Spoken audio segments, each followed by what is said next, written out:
That was not a large applause. Start again.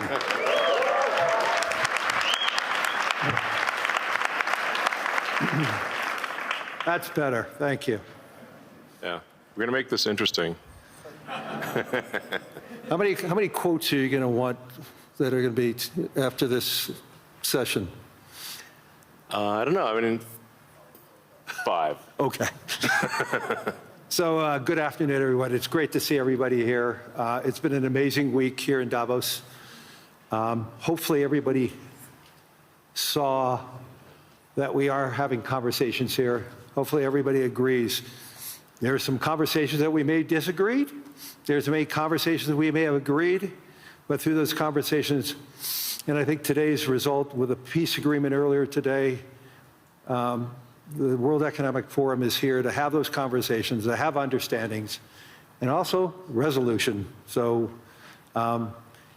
it's an important component of who we and what we are, and I'm thrilled to have Elon Musk here. He came all the way from California to be here to see all of you. So thank you, Elon. You're most welcome. I heard about the formation of the Peace Summit, and I was like, is that PIEC? You know, a little piece of Greenland, a little piece of Venezuela. we got one. All we want is peace. Okay, I'm going to, as I said, I'm a pretty proud CEO of BlackRock since we went public. The compounding return of BlackRock to our shareholders was 21%. Since Elon took Tesla public, his compounded return is 43%. This is just another advertisement for everybody, especially for Europeans.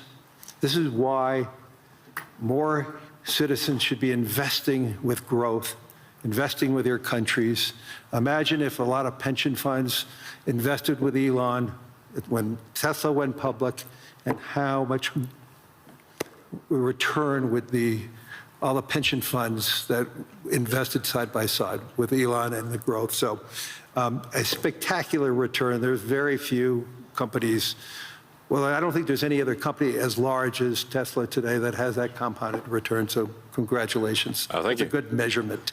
Well, we have an incredible team at Tesla, and that's the reason.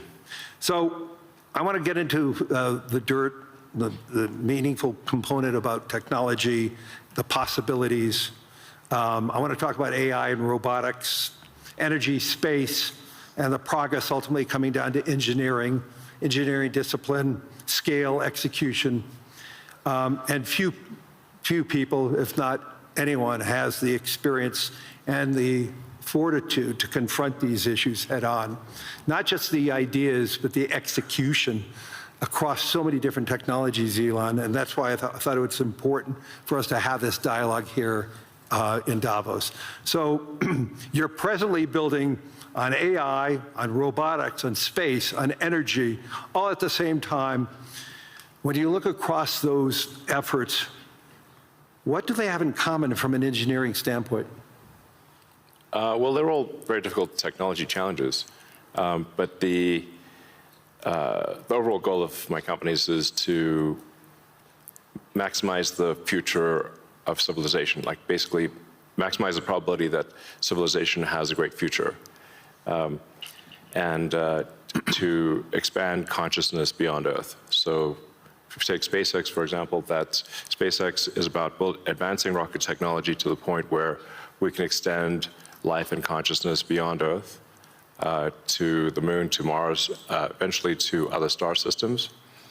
And I think we should always view consciousness, life as we know it, as precarious and delicate, because to the best of our knowledge, we don't know of life anywhere else.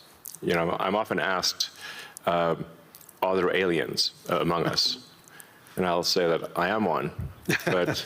Or you're from the future. They don't believe me. Okay. But I think if anyone would know if there are aliens among us, it would be me. We have 9,000 satellites up there. And not once have we had to maneuver around an alien spaceship. So I'm like, I don't know. Bottom line is, I think we need to assume that life and consciousness is extremely rare, and it might only be us. And if that's the case, then we need to do everything possible to ensure that the light of consciousness is not extinguished, because we're effectively, the way I view it is, the image in my mind is of a tiny candle in a vast darkness, a tiny candle of consciousness that could easily go out. And that's why it's important to make life multiplanetary, such that if there is a natural disaster or a man-made disaster on Earth, that consciousness continues. That's the purpose of SpaceX. Tesla is obviously about sustainable technology, and also at this point we've sort of added to our mission sustainable abundance. So with robotics and AI, this is really the path to abundance for all. If you say, people often talk about solving global poverty, or essentially how do we give everyone a very high standard of living. I think the only way to do this is AI and robotics, which doesn't mean that it is without its issues. I mean, we need to be very careful with AI. We need to be very careful with robotics. We don't want to find ourselves in a James Cameron movie, Terminator. He's got great movies, love his movies, but we don't want to be in Terminator, obviously. But if you have ubiquitous AI that is essentially free or close to it, and ubiquitous robotics, then you will have an explosion in the global economy, an expansion in the global economy that is truly beyond all precedent. Elon, can that expansion be broad? Yes. Or is it narrow? And how can that be created? How can it broaden the global economy? Yeah, I mean, a way to think of it is that if you have a large number of humanoid robots, the economic output is the average productivity per robot times the number of robots. Right. And actually, my prediction is in the benign scenario of the future that the robots will actually make so many robots and AI that they will actually saturate all human needs. Meaning you won't be able to even think of something to ask the robot for at a certain point. There will be such an abundance of goods and services, because my prediction is that there'll be more robots than people. So, but how do you then have human purpose in that scenario? Yeah, I mean, nothing's perfect, but I mean, it is a necessary. You can't have both. You can't have work that has to be done and amazing abundance for all.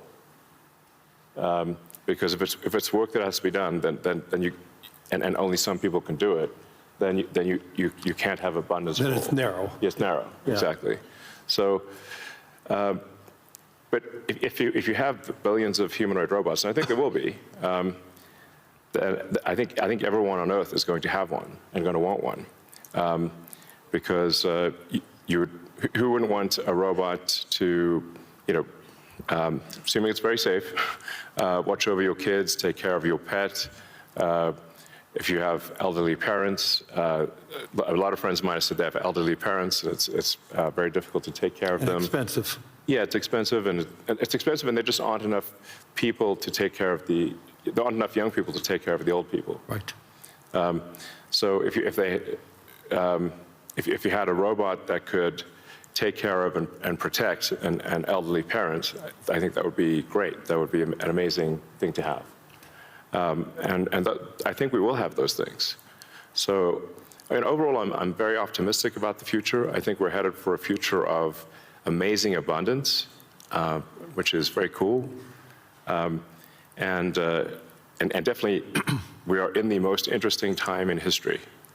I don't think there's a more interesting time in history.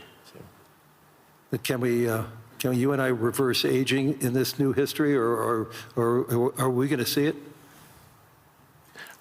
You know, I haven't put much time into the aging stuff.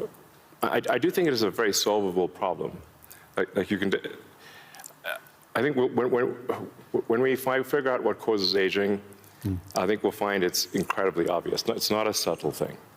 The reason I say it's not a subtle thing is because all the cells in your body, you know, with some pretty much age at the same rate. Good. I've never seen someone with an old left arm and a young right arm ever in my life. So why is that? That means that there must be a clock, a synchronizing clock, Right. that is synchronizing across 35 trillion cells in your body. You know, there is some benefit to death, by the way. It's like, there's a reason why we don't actually have a longer lifespan, because if people do live forever for a very long time, I think there's some risk of an ossification of society, of things just getting kind of locked in place, and you know, it just may become stultifying, just not lack vibrancy.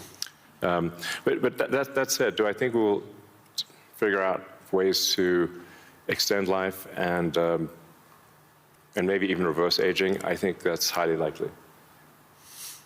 I'm looking forward to that. Yeah.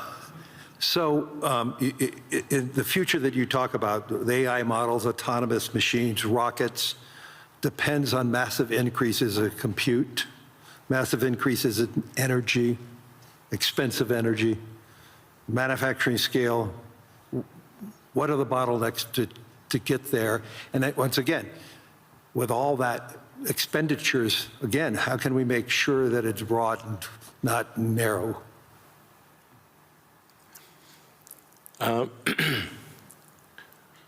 I just think the natural thing is it's going to be very broad, because AI companies will seek as many customers as they possibly can, and the cost of AI is already very low, and it's plummeting every year.